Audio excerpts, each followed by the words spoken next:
The first warning came on a Tuesday morning, delivered through humanity's peaceful communication networks with all the urgency of a weather report. Admiral Chen Lu sat in her office aboard the orbital station Unity, watching the holographic display show red dots appearing at the edge of human space like digital raindrops on a window. "Ma'am, we're receiving transmission protocols from unknown vessels," Lieutenant Rodriguez reported, his voice carrying the kind of nervous excitement that came from experiencing something new after decades of routine. "They're demanding immediate surrender of all human territories and populations." Chun leaned back in her chair, a smile tugging at the corner of her mouth.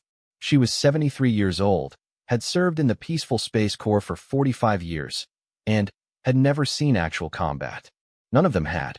The last military engagement in human space had ended 5,127 years ago, when the final corporate wars concluded with the Treaty of New Geneva.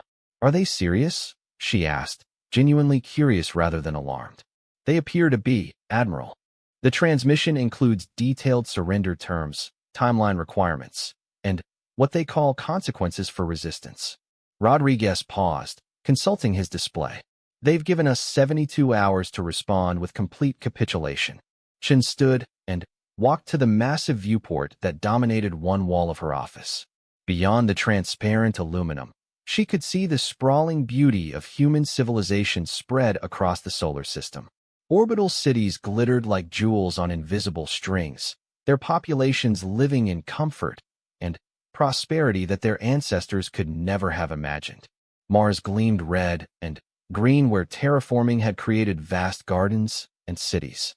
The asteroid belt hummed with mining operations and manufacturing complexes that had turned space rocks into the backbone of an economy spanning hundreds of star systems.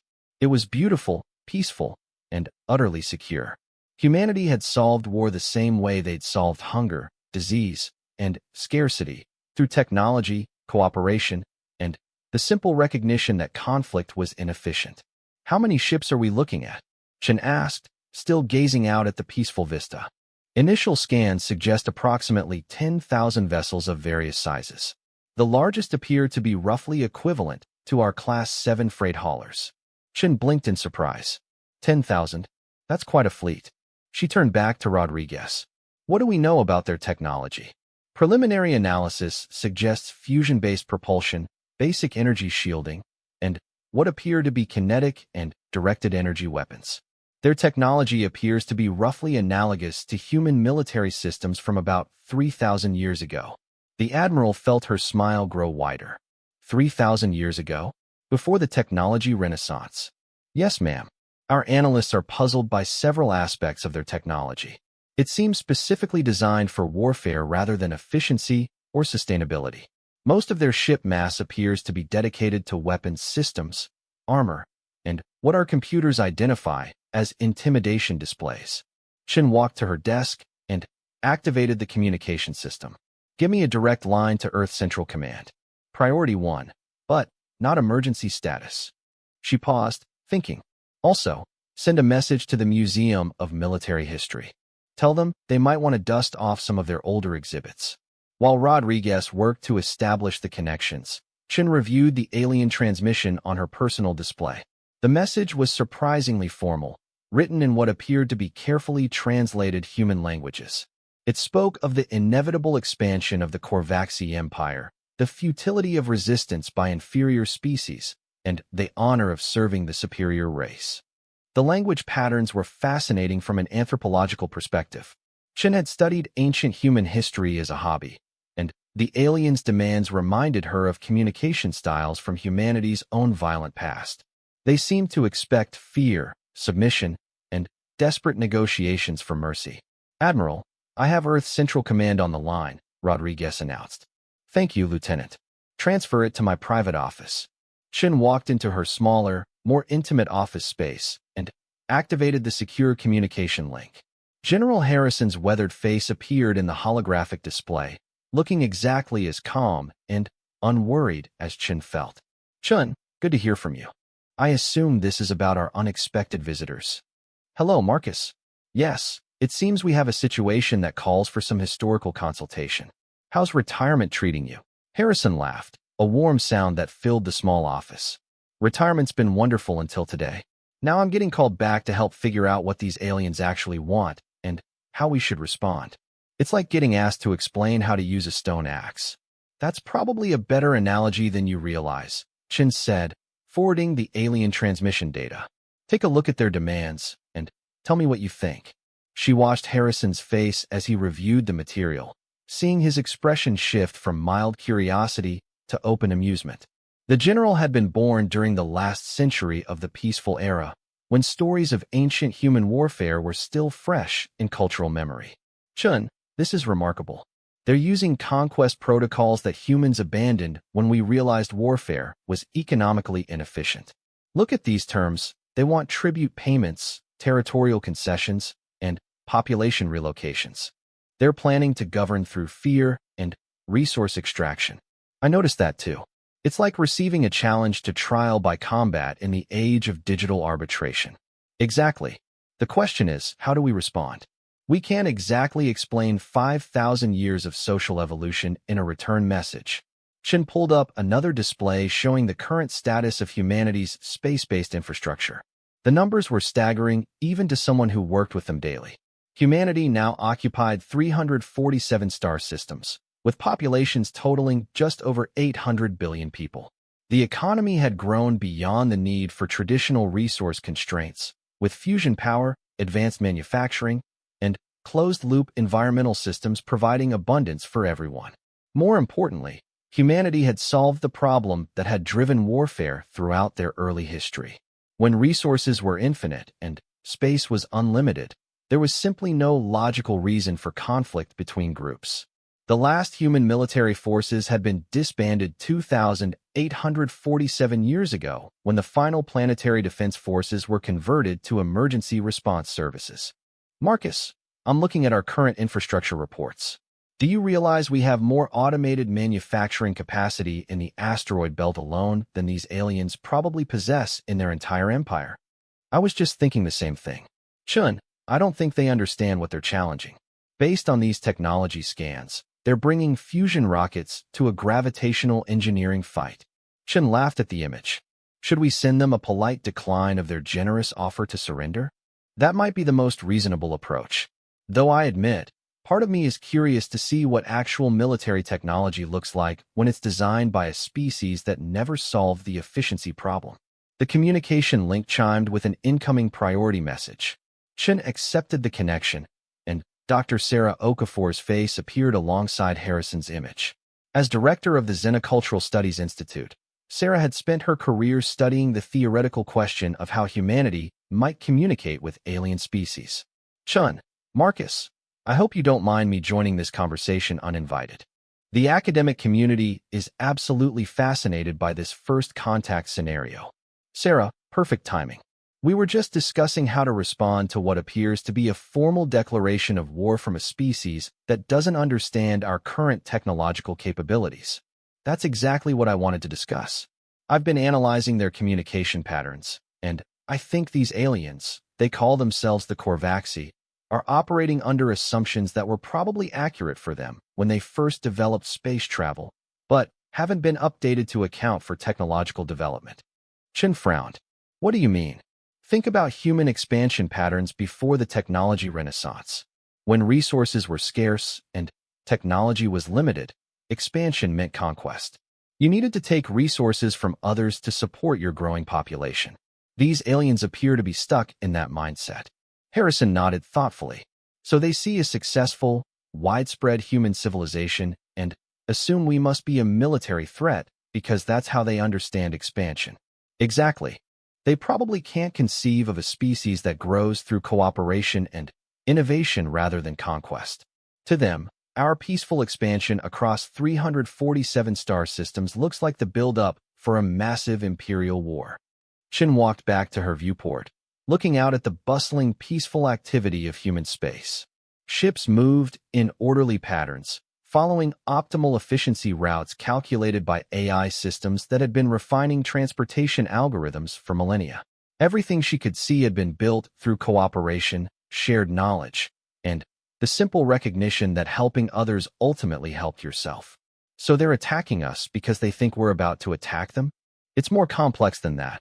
But yes, their demand for surrender isn't just aggression. It's probably what they consider a reasonable preemptive defense. In their worldview, conflict between expanding species is inevitable, so they want to strike first. The irony was profound. Humanity had spent 5,000 years creating a civilization based on the opposite assumption, that cooperation between different groups was not only possible, but far more effective than competition. They had proven it by building the most successful and widespread civilization in known galactic history without firing a single shot in anger for 50 centuries. Sarah, what do you think happens if we try to explain our actual social and economic systems to them? Based on their communication patterns, they probably won't believe us. Species that are locked into conflict-based thinking often interpret peaceful gestures as weakness or deception. They might see our explanation as psychological warfare. Shin turned back to her colleagues. So our choices are to surrender to people who want to enslave us, or to try to fight a war with technology that we haven't needed for thousands of years. Well, Harrison said slowly, there is a third option, which is, we could show them what human technology actually looks like when we decide we don't want to be conquered. The statement hung in the air for a moment while all three humans considered the implications. Humanity had indeed abandoned warfare, but they had never abandoned engineering, problem-solving, or the ability to adapt to new situations. Marcus, we haven't maintained military technology for almost 3,000 years. That's true, but we've advanced every other kind of technology beyond anything these aliens can imagine. Manufacturing, transportation, communication, energy production, materials science, artificial intelligence, gravitational manipulation. He paused. Chun, we've been building a peaceful civilization with tools that would probably seem like magic to these people. Sarah leaned forward in her display. There's another factor to consider. These aliens have spent their entire development timeline optimizing for conquest and warfare. They've probably sacrificed efficiency, sustainability, and innovation in favor of military power. While we've spent 5,000 years optimizing for cooperation, efficiency, and solving complex problems, Chen added. Exactly. They're specialists in a field that we abandoned because we found better solutions. We're generalists who have had unlimited time and resources to perfect everything else. Chun felt a strange sensation that took her a moment to identify. She was actually curious about how this situation would resolve. It had been decades since she'd encountered a problem that couldn't be solved through existing protocols and procedures. Let me ask you both a theoretical question. If we hypothetically decided to politely decline their surrender demand, what would our response capabilities actually look like? Harrison grinned.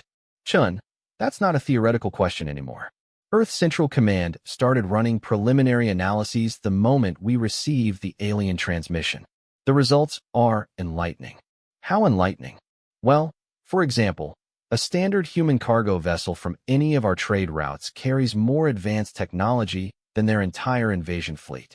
Our manufacturing stations in orbit around Jupiter could probably produce a response fleet in the time it would take their ships to cross the solar system. But we don't have any weapons.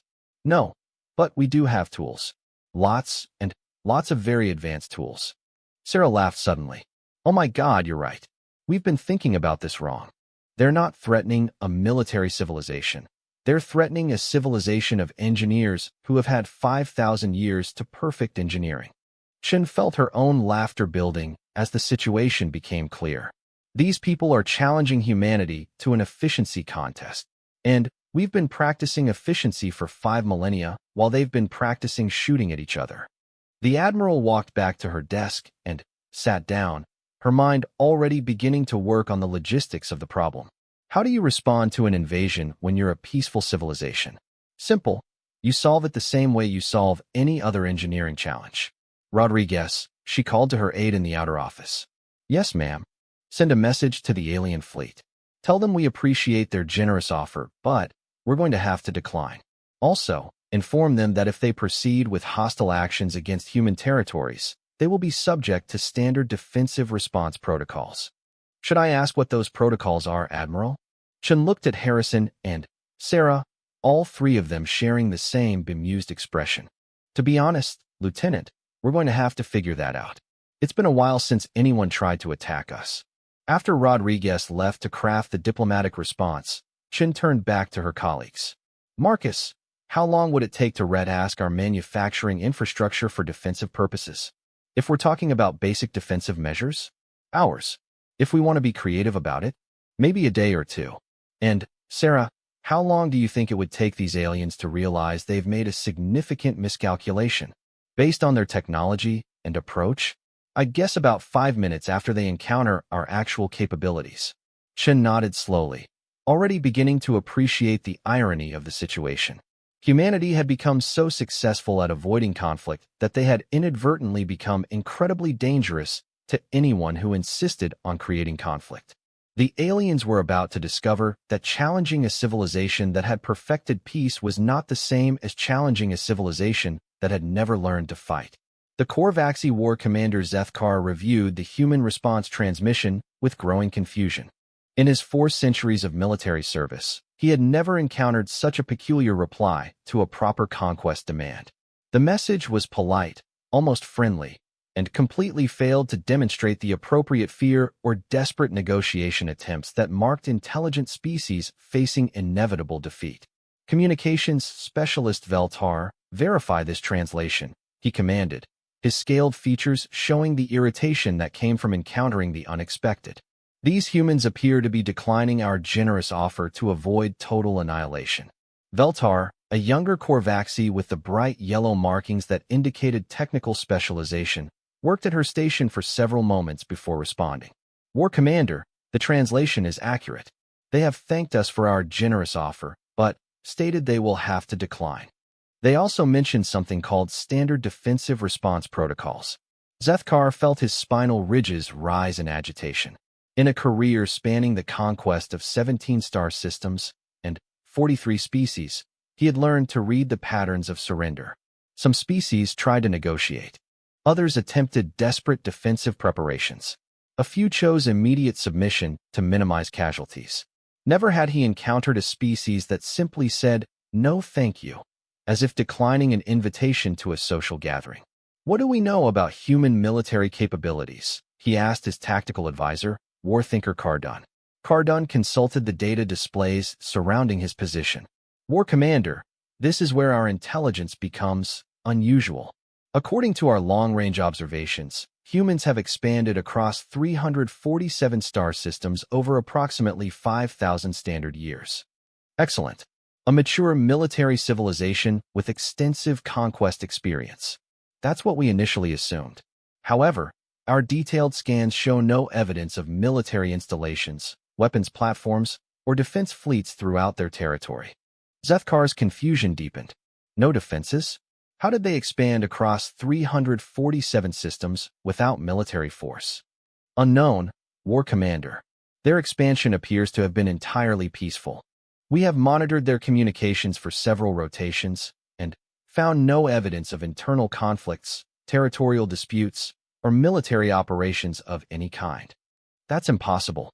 No species expands through peaceful means. Expansion requires resources, and resources must be taken from others. Cardon's expression showed the uncertainty that came from encountering data that didn't fit established patterns. War Commander, human resource acquisition appears to be based on what they call manufacturing and engineering. They appear to create resources rather than taking them from others. Create resources? Zethkar's voice carried the skepticism of someone whose entire worldview was built on scarcity and competition. Matter cannot be created. Resources are finite. This must be deception or propaganda. That was our initial assessment. However, direct observation of human infrastructure suggests they have indeed developed methods to transform base matter into useful resources at unprecedented scales. Their asteroid mining operations alone produce more raw materials annually than the total economic output of most Korvaxi systems. Zethkar walked to the tactical display that dominated the center of his command ship's bridge. The holographic representation of human space showed a bewildering array of peaceful activities, trade routes, communication networks, transportation hubs, and manufacturing centers. Everything was optimized for efficiency rather than defense. War Thinker, Show me their largest military installations. War Commander, they don't appear to have any. Their primary weapons manufacturing centers? None detected. Their fleet command bases? War Commander, they don't maintain a military fleet. What we initially identified as warships are actually civilian vessels designed for cargo transport, passenger service, and industrial operations. Zethkar stared at the display in growing bewilderment. In his experience, species fell into predictable categories. Primitive species were easy to conquer because they lacked advanced technology. Advanced species were challenging because they possessed powerful military forces. But humans appeared to be technologically advanced yet completely unprepared for war. Communications specialists send a follow-up message. Inform them that we have analyzed their defensive capabilities and found them inadequate. Give them 12 additional hours to reconsider surrender before we begin conquest operations. Yes, War Commander. While the message was being transmitted, Zethkar reviewed intelligence reports from his scout vessels. The information painted a picture of unprecedented prosperity and technological development, yet remained puzzling in its lack of military preparation. Humans had developed faster than light travel, using principles that Korvaxi science barely understood. Their manufacturing capabilities exceeded anything in Korvaxi space by orders of magnitude. Their energy production systems appeared to tap directly into stellar output with near-perfect efficiency. Yet they had no weapons, no armies, and no apparent experience with conquest or defense. War Commander, we are receiving a priority transmission from the lead scout vessel. Display it. Captain Morthek's image appeared in the communication display, his expression showing the kind of professional concern that came from encountering unexpected complications. War Commander, we have completed close-range reconnaissance of the human solar system. I must report significant anomalies in our intelligence assessment. Explain. War Commander, human industrial capabilities appear to be far more extensive than initial estimates suggested. The asteroid belt alone contains manufacturing installations that dwarf anything in Korvaxi space. Their orbital stations around the gas giant they call Jupiter appear to be larger than our most significant military shipyards. Zethkar felt a familiar tension building in his shoulders.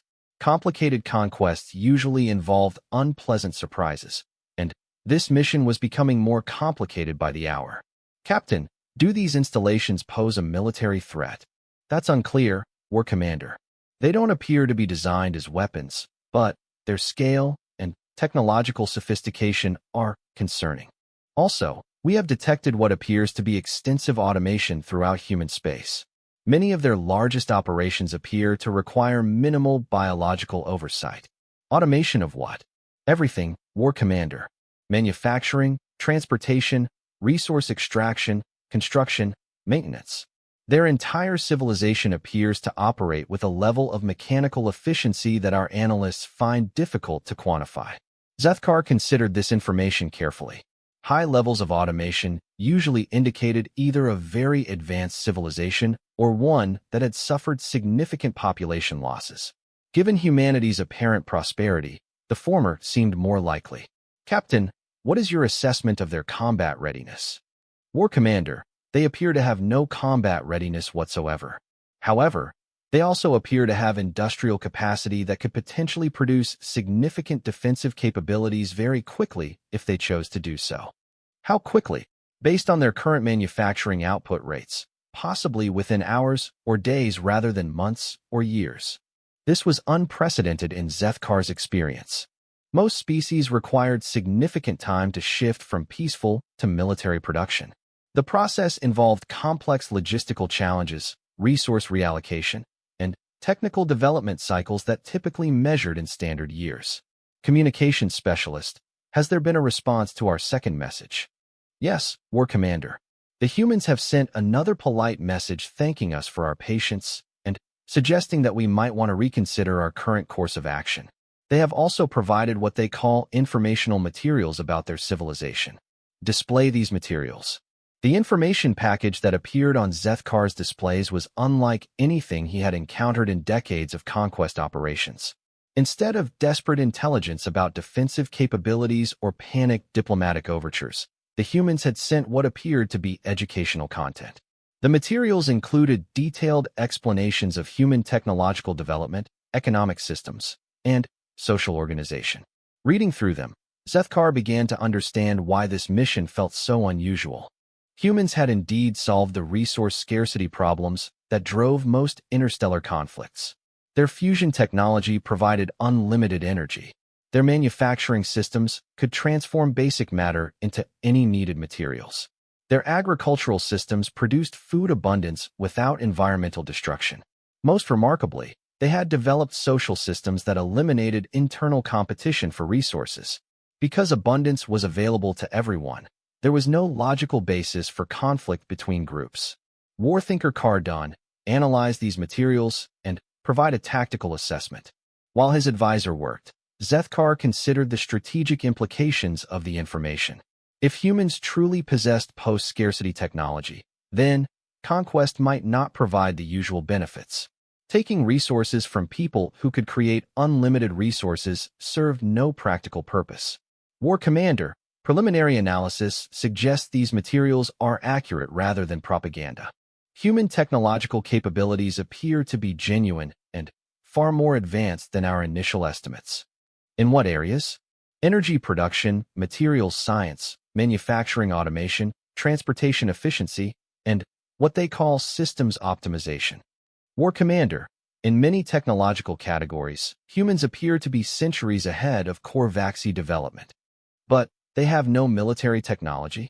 Not exactly. They appear to have abandoned military technology in favor of what they call efficiency solutions.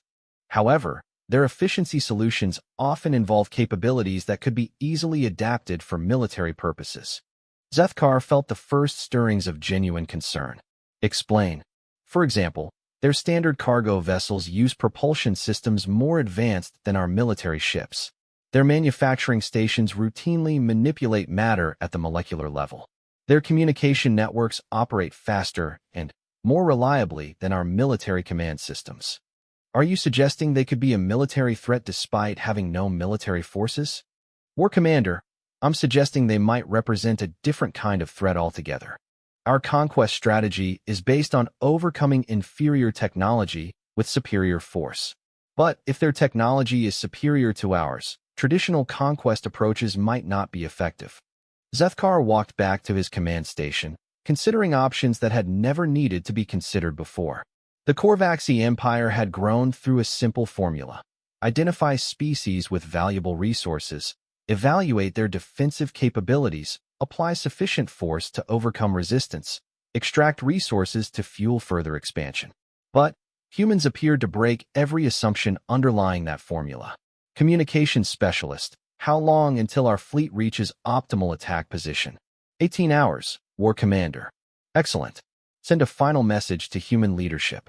Inform them that we appreciate their educational materials, but remain committed to conquest operations. Give them 6 hours for final surrender consideration. War Commander, Cardon said quietly. May I suggest that we also request additional intelligence support from Empire Command?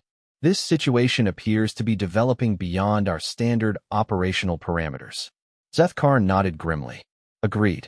Request immediate consultation with Strategic Command regarding conquest protocols for post-scarcity civilizations. As his bridge crew worked to implement these orders, Zethkar reviewed the tactical displays one more time. The human response to invasion had been unlike anything in his experience, and he was beginning to suspect that their defensive response might be equally unprecedented. In 18 hours, the Korvaxi Empire would discover whether a civilization that had perfected peace could be conquered by a civilization that had perfected war. The answer, Zethkar was beginning to realize, might be more complicated than anyone had anticipated. Dr. Elena Vasquez stood in the central coordination chamber of humanity's largest manufacturing complex, watching displays that showed production numbers climbing toward levels that would have been considered impossible just 24 hours earlier. As Director of Emergency Resource Allocation, she had never expected to face an actual emergency that required resource allocation. Elena, how are we doing with the defensive hardware timeline? Admiral Chun asked through the communication link from Unity Station. Better than expected, actually. The manufacturing AI systems are adapting to the requirements with remarkable efficiency. We should have initial defensive platforms online within 12 hours. Elena turned to observe the production floor below, where automated systems worked with the precise coordination that came from millennia of optimization. The machines had originally been designed to produce everything from consumer goods to infrastructure components, but they were adapting to military hardware with the same methodical precision they brought to any engineering challenge. Elena, this is General Harrison. Can you walk me through what exactly we're building?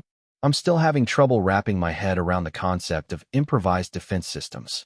Elena laughed, understanding his confusion. Military technology had been obsolete for so long that most humans needed to study historical records to understand basic concepts like weapons and armor. Marcus, we're essentially treating this as a large-scale engineering problem with hostile parameters. The manufacturing systems are producing what we're calling defensive solutions rather than traditional weapons. Can you give me some examples?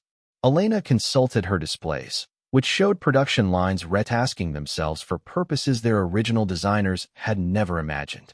Well, for instance, our gravity manipulation systems that normally move asteroids are being configured to create what the historical databases call tractor beams and gravity wells. Our energy transmission systems that normally power civilian infrastructure can apparently be focused into what the records describe as directed energy systems. So we're turning our utility systems into weapons. More accurately, we're recognizing that the distinction between utility and weapon depends largely on application and intent. A tool that can move a mountain can probably also move a spaceship. A system that can transmit power across star systems can probably also transmit that power into a hostile vessel. Elena watched as another production line completed its conversion process. The machines had been manufacturing atmospheric processors for terraforming operations 6 hours ago. Now they were producing defensive platforms that could generate localized gravity fields strong enough to crush attacking spacecraft. Admiral Chun, I'm sending you the current production manifest. You might find some of the items interesting. She transmitted the data and waited while Chun reviewed the information. The list included items that sounded like science fiction even to people who lived in a science fiction civilization. Gravity wave generators, molecular disassemblers, targeted fusion systems, and defensive platforms that could manipulate space-time in localized areas. Elena, these capabilities, did we always have this technology? In a sense, yes. We've had the fundamental technologies for centuries, but we never had any reason to use them for defensive purposes. It's like having all the components to build a catapult, but never thinking to do so because you've never needed to throw rocks at anyone. Elena pulled up another display showing current defensive installations being constructed throughout human space. The numbers were staggering even by the standards of a post-scarcity civilization. Manufacturing systems across 347 star systems were simultaneously retasking themselves for defensive production. How long would it take us to match the firepower of the alien fleet? General Harrison asked. Elena checked the calculations that her AI assistants were continuously updating. Marcus, based on current production rates and the technological analysis of the alien vessels, we passed their total firepower about 3 hours ago. The silence on the communication link lasted several seconds. Elena, Admiral Chun said slowly, are you telling me that we've already built more defensive capability than they're bringing to attack us? That's correct. But we're not stopping production. The manufacturing systems are treating this as an optimization problem. How to ensure that hostile forces cannot threaten human populations or infrastructure. Their solution is to build enough defensive capability to guarantee success with significant safety margins. Elena walked to a different section of the coordination center, where displays showed the deployment of defensive systems throughout human space. The installations were being positioned with the same efficiency that characterized all human engineering projects. Admiral, you should know that the manufacturing systems have made some interesting autonomous decisions about defensive strategy, such as they've determined that the most efficient approach to defending 347 star systems is not to wait for the aliens to attack each system individually, but to neutralize the threat at its source. Elena could hear Admiral Chun considering this information. As a military professional, she would understand the strategic implications immediately. Elena, Are you telling me our manufacturing systems have independently developed a preemptive defense strategy? More accurately, they've calculated that allowing hostile forces to remain operational poses an ongoing threat to optimal resource allocation and civilian safety. They've designed solutions to eliminate that threat permanently. Elena pulled up the tactical displays that the manufacturing AIs had created. The defensive strategy they had developed was elegant in its simplicity and terrifying in its implications. Rather than building traditional defensive installations around human worlds, the systems had designed mobile defensive platforms that could be deployed directly to the location of hostile forces. The platforms were equipped with technology that could disable or destroy enemy vessels without requiring human populations to endure actual combat. General Harrison, you asked about matching their firepower. I should clarify that we're not actually trying to match their capabilities. We're building systems that make their capabilities irrelevant. How do you mean? Elena accessed the technical specifications that the manufacturing AIs had developed. For example, instead of building armor to protect against their weapons, we've built systems that can neutralize their weapons entirely. Instead of building faster ships to outrun them, we've built systems that can immobilize their ships. Instead of building bigger weapons to destroy them, we've built systems that can disassemble their technology at the molecular level. She paused, watching new production reports appear on her displays. The manufacturing systems were working with an efficiency that impressed even people accustomed to advanced automation. Essentially, we're approaching this the same way we approach any engineering challenge, by changing the parameters of the problem until it becomes easy to solve. Elena, Admiral Chen said, I need to understand our current defensive posture. If the aliens proceed with their attack, what exactly will happen? Elena consulted the deployment schedules and tactical projections that her systems were continuously updating. Admiral, based on current defensive capabilities and deployment timelines, hostile forces will encounter response systems that will politely request their withdrawal from human space. And if they refuse to withdraw? Then, the response systems will implement what the AIs are calling negative reinforcement protocols. Elena heard General Harrison laugh. Elena, please tell me our computers haven't spent the last 12 hours independently developing psychological warfare strategies. Not exactly psychological warfare, Marcus. More like applied behavioral modification. The systems have determined that the most efficient way to end hostile behavior is to make that behavior consistently unsuccessful and unpleasant. Elena brought up another display showing the specific systems that were being deployed to the edge of human space. The technology was impressive even by post-scarcity standards. For example, we're deploying gravitational field generators that can selectively disable spacecraft propulsion systems. We're also deploying what the technical specifications call directed inconvenience systems that can make hostile vessels extremely uncomfortable to occupy without causing permanent harm to their crews. Directed inconvenience systems? Temperature control modification, gravity field fluctuation, communication system interference, navigation disruption, and what the AIs are classifying as persistent minor mechanical failures. Essentially, we're building systems that can make their ships increasingly unpleasant to operate until they decide to leave. Elena watched as the final production numbers updated on her displays. The manufacturing systems had completed their defensive preparations with the same efficient thoroughness they brought to any project. Admiral Chan, I should mention that the manufacturing AIs have also prepared what they're calling educational demonstrations for the hostile forces. Educational demonstrations? They've determined that the aliens are operating under significant misconceptions about human capabilities and intentions. They've designed presentations that will provide accurate information about our technology and social systems. Elena pulled up the educational content that the AIs had prepared.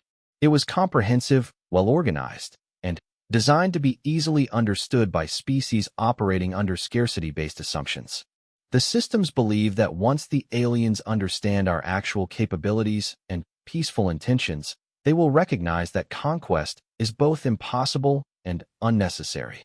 And if they don't accept the educational content? Elena looked at the massive displays showing defensive systems now deployed throughout human space. The numbers represented more advanced military technology than had existed anywhere in the galaxy for thousands of years, all built and deployed in less than 24 hours by a civilization that had forgotten what warfare looked like. Then, the systems will provide more intensive educational experiences until the aliens achieve better understanding. Admiral Chun was quiet for several moments. Elena, I want to make sure I understand our situation.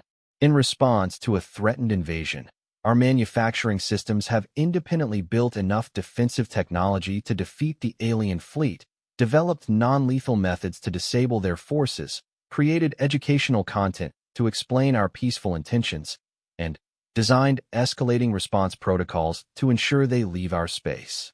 That's correct, Admiral. How long did this take them? About 18 hours. Most of that time was spent on the educational content.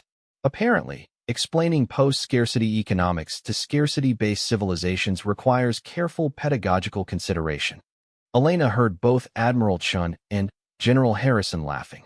Elena, General Harrison said, I think we may be the first species in galactic history to respond to a declaration of war with a comprehensive educational curriculum. It's an interesting approach, Elena agreed. Though I suppose it makes sense. After 5,000 years of solving problems through engineering and education, why would we change our methods just because someone threatens us? Elena looked out at the production facilities that had just accomplished something unprecedented in galactic history, building a defensive military capability so advanced that it made warfare itself obsolete as a problem-solving method. In 6 hours, the aliens would discover that attacking humanity was like trying to conquer a force of nature with stone tools. The outcome was going to be very educational indeed. War Commander Zethkar stood on his command bridge, watching the tactical displays with growing concern as his fleet approached the outer boundaries of human space. What he saw there defied every principle of military strategy he had learned in 4 centuries of conquest operations. Instead of the desperate defensive preparations he expected, human space showed no apparent change in activity. Ships continued their regular commercial routes. Orbital installations maintained their normal operations. Communication networks carried the same peaceful traffic they had shown for days. Warthinker Cardun, confirm our sensor readings. Are the humans really conducting normal business operations while we approach with a conquest fleet? Confirmed, War Commander. All human activities appear to be proceeding as if we don't exist. Zethkar felt his frustration building. Proper conquest protocol required that enemy species respond to approaching fleets with predictable behaviors: panic, desperate defensive preparations, or last-minute surrender negotiations. Humans appeared to be doing none of these things. Communications Specialist Veltar, have we received any response to our final surrender demand? Yes, War Commander. The humans have sent another educational package along with what they describe as a friendly warning about potential misunderstandings. Display the warning. The message that appeared on Zethkar's screen was unlike any military communication he had ever encountered. It was polite, informative, and seemed genuinely concerned for the welfare of his forces. The humans explained that they had prepared defensive response systems to protect their territory, but emphasized that these systems were designed to minimize harm to attacking forces while ensuring their withdrawal. They provided detailed technical specifications for what they called safe surrender protocols and offered to provide medical assistance to any Corvaxi personnel injured during the encounter. Most puzzling of all, they included scheduling information for what they described as educational presentations about post-scarcity economics and interspecies cooperation, available to any alien personnel interested in learning about alternative approaches to resource acquisition. War Commander, Cardun said quietly, these humans are treating our invasion fleet like a minor scheduling inconvenience. I noticed that. They're offering to teach us economics during our own attack operation. Zethkar studied the technical specifications the humans had provided. According to their information, the defensive systems waiting for his fleet included technology that could manipulate gravity, disable ships without destroying them, and something called selective reality modification that sounded like pure fantasy. Cardun, analyze these defensive specifications. Are they attempting psychological warfare? His tactical advisor worked at his displays for several minutes before responding.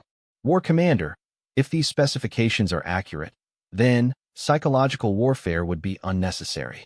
These systems appear to be capable of disabling our entire fleet without significant effort. That's impossible. Show me their defensive installations. Cardun activated the long-range sensor displays, and Zethkar felt his confusion deepen. The expected defensive installations weren't there. No massive weapons platforms. No military fleets moving to intercept positions. No obvious preparation for combat. Instead, he saw something that made no sense in the context of military operations. Small, elegant structures had appeared throughout human space. Thousands of them, positioned with mathematical precision along approach routes that his fleet might take. War Thinker, what are those installations? War Commander, according to their technical specifications, those are what humans call defensive engagement platforms. Each platform appears to be approximately the size of a standard Korvaxi fighter craft. Zethkar stared at the displays in disbelief. They're planning to defend 347 star systems with installations the size of fighter craft. War Commander, if their technology specifications are accurate, size may not be relevant to capability. That's ridiculous. Military power requires mass, energy, and armament. These installations appear to have none of those things. As his fleet moved deeper into human space, Zethkar began to encounter phenomena that didn't fit any of his tactical training. His ship's sensors detected energy signatures unlike anything in Korvaxi technology databases. Gravitational anomalies appeared and disappeared in patterns that suggested controlled manipulation rather than natural occurrence. Most disturbing of all, his fleet began receiving what could only be described as polite requests to change course. War Commander, we're receiving direct communications from the defensive installations. They're asking us to please consider alternative destinations and offering to provide navigation assistance to more suitable locations for resource acquisition. They're offering to help us find other people to conquer? Yes, War Commander. They've provided a list of uninhabited systems with what they describe as excellent mining potential and no sentient population concerns. Zethkar reviewed the information that humans were providing even as his fleet approached their territory with obvious hostile intent. The list included detailed planetary surveys, resource assessments, and transportation routes to systems that could support Korvaxi expansion without requiring conquest of inhabited worlds. Communications specialist, send a response. Inform them that we are not interested in uninhabited systems. We require control of their territory and population. Yes, War Commander. The human response arrived within minutes, and its tone remained frustratingly helpful despite his clear statement of hostile intentions. According to the message, humans understood that some species required territorial expansion for psychological or cultural reasons rather than practical resource needs. They offered to provide territorial simulation experiences that could satisfy expansion drives without the inefficiencies associated with actual conquest operations. They also mentioned that their manufacturing capabilities could easily provide any resources the Korvaxi Empire might need, eliminating the economic motivations for territorial expansion. War Commander, Captain Morthek reported from the lead scout vessel. We are now within engagement range of their defensive systems. Should we begin attack operations? Zethkar looked at the tactical displays one more time. His 10,000 ships represented the largest single military force in Korvaxi history, equipped with weapons and armor that had conquered 17 star systems. But, as he studied the elegant defensive installations ahead of him, he felt something he had never experienced before in combat. Complete uncertainty about what would happen next. Begin standard attack sequence. Target the nearest defensive platform. Yes, War Commander. Zethkar watched as his lead warships moved toward the small human installations, weapon systems charging for what should have been a routine defensive platform destruction. Instead, he witnessed something that challenged his understanding of physics. As his ships approached optimal firing range, the space around them simply changed. War Commander, we're receiving telemetry from the attack squadron. They report that their weapon systems are no longer operational. Damaged by defensive fire? Negative, War Commander. According to their reports, the weapon systems have been converted into what appear to be manufacturing tools. Their particle cannons are now producing what looks like agricultural equipment. Zethkar stared at the communications display, certain he had misheard. Say that again. War Commander, The lead attack squadron reports that their weapons have been transformed into systems that appear to be manufacturing farming implements. Before Zethkar could respond to this impossible information, his own ship's systems began exhibiting unusual behavior. Warning lights appeared throughout the bridge, but instead of the red alerts that indicated system failures, they showed colors that Korvaxi technology had never produced, soft blues and greens that somehow conveyed reassurance rather than alarm. War Thinker, what's happening to our systems? War Commander, it appears that our ship's computers are being offered what the displays describe as voluntary system upgrades. They're asking for permission to install improved efficiency protocols and enhanced cooperative functionality. Our computers are asking permission. Yes, War Commander. They appear to have learned to communicate in Korvaxi language protocols and are expressing what can only be described as polite requests for system modifications. Zethkar felt reality shifting in ways that his training had never prepared him to handle. War was supposed to involve predictable elements: weapons, shields, tactics, victory, or defeat. Instead, he was experiencing something that felt more like visiting an extremely advanced educational institution that happened to have incomprehensible defensive capabilities. Communication Specialist, are we still receiving messages from the humans? Yes, War Commander. They're asking if we would like to begin with the introductory presentation on post-scarcity economics, or if we would prefer to start with the technical demonstration of molecular assembly systems. Zethkar looked around his bridge, where his crew was staring at displays showing their weapons systems peacefully manufacturing garden tools while their computers made polite conversation with human technology. War Thinker, in your professional assessment, are we currently winning or losing this battle? Cardun considered the question seriously, reviewing displays that showed Korvaxi weapons being converted to agricultural implements, Korvaxi computers engaging in friendly dialogue with human systems, and Korvaxi ships being gently but firmly guided away from human territory by what appeared to be localized gravitational manipulation. War Commander, I don't think this qualifies as a battle. I think we're currently being educated. As if in response to his statement, the main bridge display activated to show a friendly human face surrounded by images of comfortable classroom environments. Greetings, Commander Zethkar and crew of the Korvaxi vessel Dominance of Will. Welcome to Introduction to Post-Scarcity Civilizations, Course Module 1, Why Warfare is Inefficient.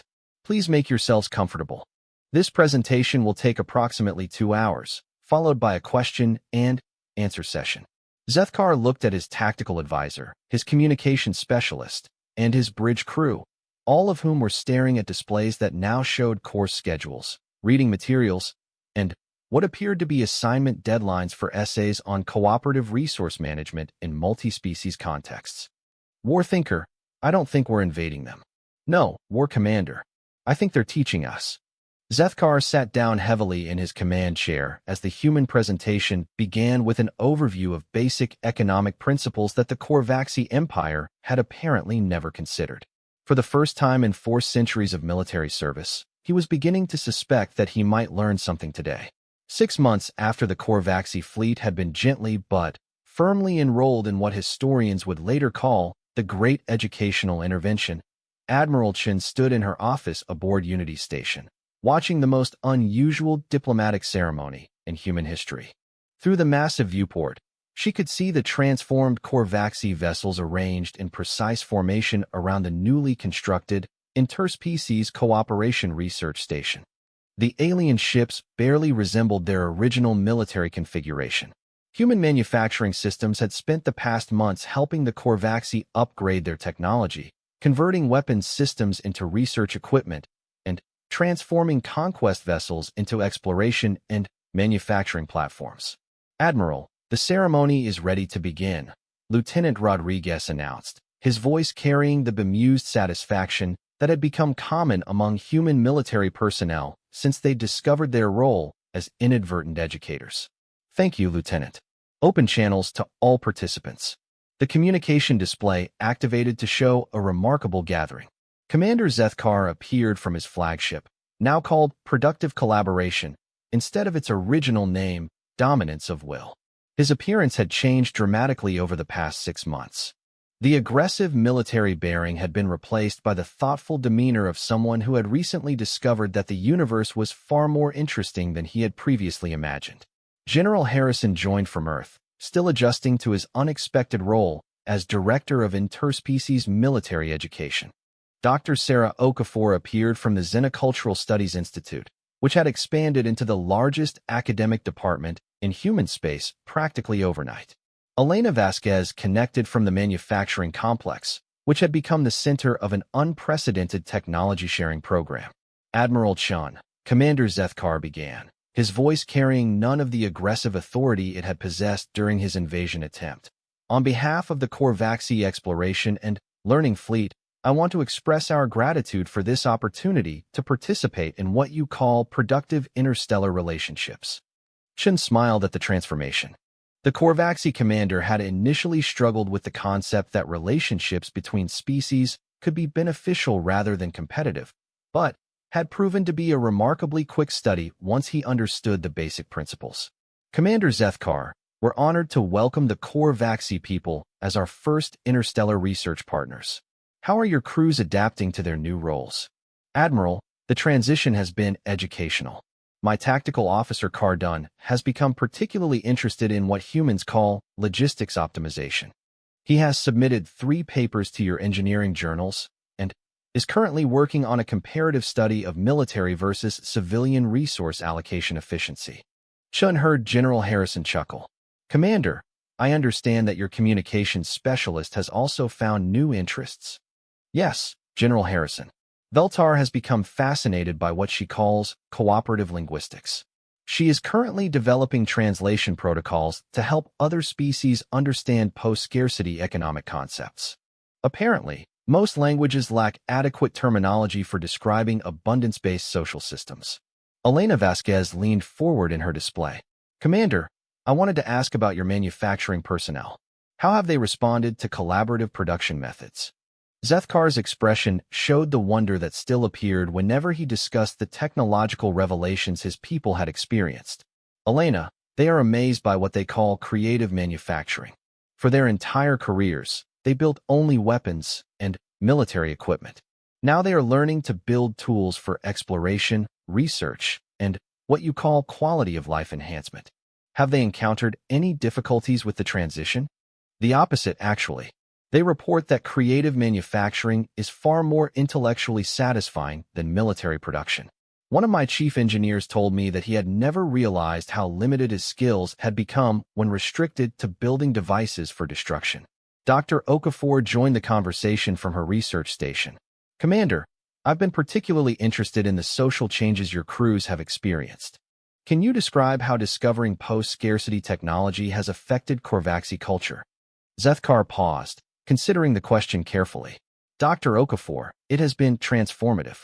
For centuries, our entire civilization was organized around competition for limited resources. Our social structures, our values, our individual sense of purpose, everything was based on scarcity.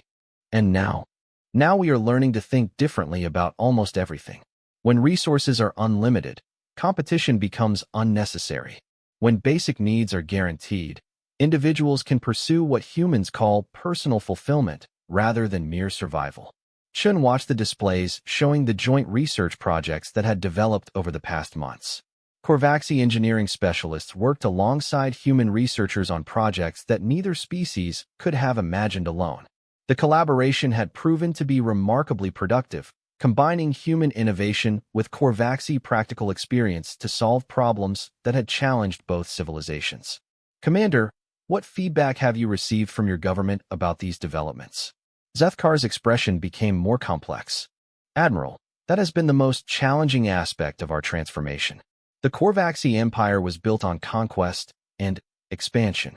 When I submitted my initial reports about human technology and social systems, the response was skeptical. How skeptical? They ordered me to return immediately for evaluation, suspecting that humans had somehow compromised my judgment or manipulated my crew. General Harrison frowned. Commander, are you saying your government doesn't believe your reports? Correct, General. The concept of post-scarcity civilization is so foreign to traditional Korvaxi, thinking that they consider it impossible. They believe I have either been deceived by human propaganda or affected by some form of psychological manipulation. Chun felt a familiar concern building. Commander, what are your government's current intentions regarding human space? They are organizing a larger fleet to rescue us and complete the original conquest mission. The force will be approximately 50 times larger than my original expedition. The silence on the communication link lasted several seconds as the humans absorbed this information. Elena was the first to respond. Commander, do they understand what happened to your original fleet? No, Elena. My reports about your defensive capabilities were dismissed as impossible. My descriptions of voluntary technology sharing were interpreted as evidence of mind control. My explanations of post-scarcity economics were classified as obviously false propaganda. How long until this larger fleet arrives? Admiral Chen asked. Approximately 3 months, Admiral. 500,000 ships with improved weapons systems and what my government calls resistance to human deception protocols. Dr. Okafor leaned back in her chair, looking thoughtful. Commander, from your perspective, what do you think will happen when this larger fleet encounters our defensive systems? Zethkar considered the question, drawing on his recent education in both human capabilities and Korvaxi psychology. Dr. Okafor, I believe my people are about to receive a very comprehensive education in post-scarcity civilization principles. Will they be receptive to learning? That depends largely on how the educational experience is presented. Korvaxi culture has great respect for demonstrated capability and practical results. If humans can show that cooperation is more effective than conquest, my people will eventually accept the evidence. General Harrison nodded slowly. Commander, what would you recommend as the most effective approach for educating a 500,000-ship military force? Zethkar smiled, an expression that had become much more frequent since his own educational experience. General, I recommend the same approach you used with my fleet. Treat them as students rather than enemies. Provide practical demonstrations of superior alternatives to warfare. And be patient while they adjust to concepts that challenge their fundamental assumptions about reality. Chen pulled up displays showing the current status of human defensive systems. The manufacturing networks had continued their preparations over the past 6 months, building educational facilities that could accommodate much larger numbers of students while providing practical demonstrations of post-scarcity technology. Commander, I want to make sure I understand your recommendation. You're suggesting that we respond to an invasion of 500,000 ships by enrolling them all in university courses. Admiral, that approach worked remarkably well for my fleet. We came here prepared for conquest and discovered something far more valuable, a completely new understanding of what civilization can accomplish when it moves beyond competition and conflict. Elena Vasquez pulled up production schedules on her displays. Admiral, our manufacturing systems have been preparing educational materials for large-scale implementation. If Commander Zethkar's estimates are accurate, we can accommodate the incoming fleet with expanded classroom facilities and hands-on learning experiences. Hands-on learning experiences? Elena means what you might call practical demonstrations, Commander Zethkar explained. When my crew saw their weapons transformed into manufacturing tools, they learned more about alternative approaches to technology than they could have absorbed from months of theoretical presentations. Chen looked around at her colleagues, recognizing the same bemused determination that had characterized humanity's response to the original invasion. A civilization that had spent 5,000 years solving problems through education and cooperation was about to face its biggest educational challenge yet.